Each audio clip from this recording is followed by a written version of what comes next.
नमस्कार। देश में पेट्रोल, डीजल, एलपीजी, पीएनजी की पर्याप्त उपलब्धता है और इसे इंश्योर करने के लिए भारत सरकार ने कई स्तर पर कदम लिए हैं और कदम उठा भी रही है। हमारी रिफाइनरीज नॉर्मल ऑपरेशन पर हैं और क्रूड इन्वेंट्रीज एडिक्वेट हैं। कुछ रिटेल आउटलेट्स पर नॉर्मल ऑपरेशन है, परंतु कुछ रिटेल आउटलेट्स पर पैनिक बाइंग भी ऑब्जर्व की जा रही है। इस संबंध में मैं ये बताना चाहूँगी देशवासियों को कि पेट्रोल और डीजल हमारे पास पर्याप्त मात्रा में उपलब्ध है। डोमेस्टिक मार्केट में पेट्रोल और डीजल पर्याप्त मात्रा में उपलब्ध हो और प्राइस भी इंक्रीज ना हो, इसी के लिए भारत सरकार ने एक्साइज ड्यूटी पेट्रोल और डीजल पर 10 रुपये रिड्यूस किया है, ये जैसा कि आपको पता है।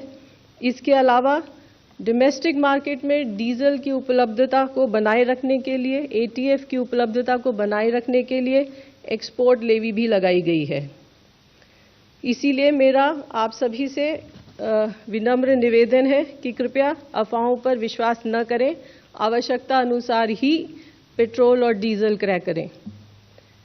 नेचुरल गैस के संबंध में डोमेस्टिक कंज्यूमर्स को सीएनजी ट्रांसपोर्ट को 100% सप्लाई इंश्योर की जा रही है। ग्रिड पर जो भी इंडस्ट्रीज हैं उनको भी 80% सप्लाईज इंश्योर की जा रही हैं। भारत सरकार ने पिछले कुछ दिनों में कई इम्पॉर्टेंट स्टेप्स लिए हैं। इन स्टेप्स के अंतर्गत राज्य सरकारों को पीएनजी नेटवर्क के एक्सपेंशन के लिए लिखा गया है। इसके अलावा सेंट्रल मिनिस्ट्रीज को भी लिखा गया है। इसी क्रम में मैं आपको बताना चाहूँगी कि कई मंत्रालयों ने भी पीएनजी नेटवर्क को एक्सपेंशन को सपोर्ट करने के लिए कई ऑर्डर जारी किए हैं। जैसे कि डीपीआईआईटी पैसो ने सारी एप्लीकेशंस को डिस्पोजल को एक्सपेडाइट करने के लिए ऑर्डर जारी किया है। मॉर्थ ने भी इसी तरह का एक ऑर्डर जारी किया है। इसके अलावा डिफेंस ने भी अपने रेजिडेंशियल एरियाज और यूनिट लाइंस में पीएनजी नेटवर्क के एक्सपेंशन के लिए एक ऑर्डर जारी किया है। भारत सरकार ने भी 24 मार्च को एक गजट नोटिफिकेशन के द्वारा लास्ट माइल कनेक्टिविटी को एक्सपेडाइट करने के लिए कुछ आदेश जारी किए हैं। एलपीजी के संबंध में किसी डिस्ट्रीब्यूटर पर कोई ड्राई आउट नहीं है, सफिशिएंट सप्लाईज हैं और इंश्योर की जा रही हैं।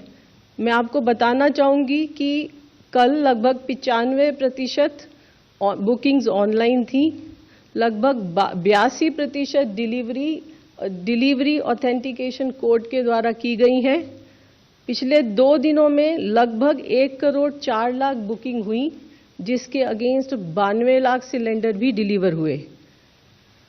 कमर्शियल एलपीजी, आपको जैसे पता है, भारत सरकार ने कमर्शियल एलपीजी को की उपलब्धता लगभग 70% तक बढ़ा दी है और इसमें ढाबा, रेस्टोरेंट, इंडस्ट्रियल कैंटीन्स, इसके अलावा माइग्रेंट लेबर को प्रायोरिटाइज करने की बात की है। मैं आपको बताना चाहूँगी कि लगभग पिछले 1 हफ्ते में इस ऑर्डर के इशू होने के बाद से लगभग 2,60,000 5 किलो के एफटीएल सिलेंडर बेचे गए हैं और ये जो माइग्रेंट लेबर उज्ज्वला स्कीम के अंतर्गत कवर है उसके अतिरिक्त है। इसके अलावा कमर्शियल एलपीजी भी लगभग 41,000 टन अपलिफ्ट किया गया है।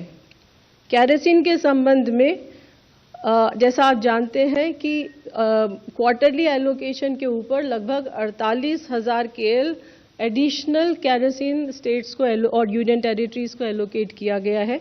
इस संबंध में 29 तारीख को एक गजट नोटिफिकेशन भी किया गया है। ये खासकर उन स्टेट्स के लिए है जो अपने आप को केरोसिन फ्री डिक्लेयर कर चुके हैं।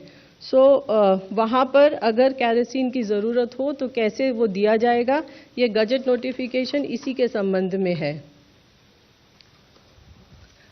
अब भी कुछ कंप्लेंट्स आ रही हैं, जैसे कि दाम, जैसे ब्लैक मार्केटिंग की या होर्डिंग की, तो उस संबंध में मैं ये दोबारा से रिट्रेट करना चाहूँगी कि स्टेट गवर्नमेंट्स और यूनियन टेरिटरीज की एक बहुत अहम भूमिका है इन सारी माल प्रैक्टिसेस को कंट्रोल करने के लिए। और इनफैक्ट हमने स्टेट से रिक्वेस्ट भी किया है कि आप कंट्रोल रूम सेटअप करें, डेली ब्रीफिंग करें।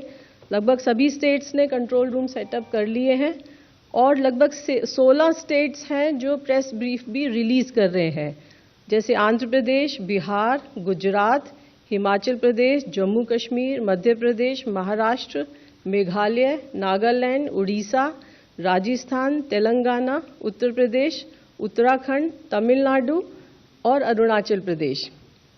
एनफोर्समेंट एक्शन के अंतर्गत लगभग कल 2500 रेड डाली गई, जिसमें 2000 सिलेंडर सीज किए गए। कुछ स्टेट्स हैं जहां पर एनफोर्समेंट को अभी भी कुछ स्ट्रेंथन करने की ज़रूरत है। इसके अलावा हमारी ऑयल मार्केटिंग कंपनी के ऑफिसर्स ने भी सरप्राइज इंस्पेक्शन किए हैं और लगभग अभी तक 500 शो कॉज नोटिस भी दिए जा चुके हैं।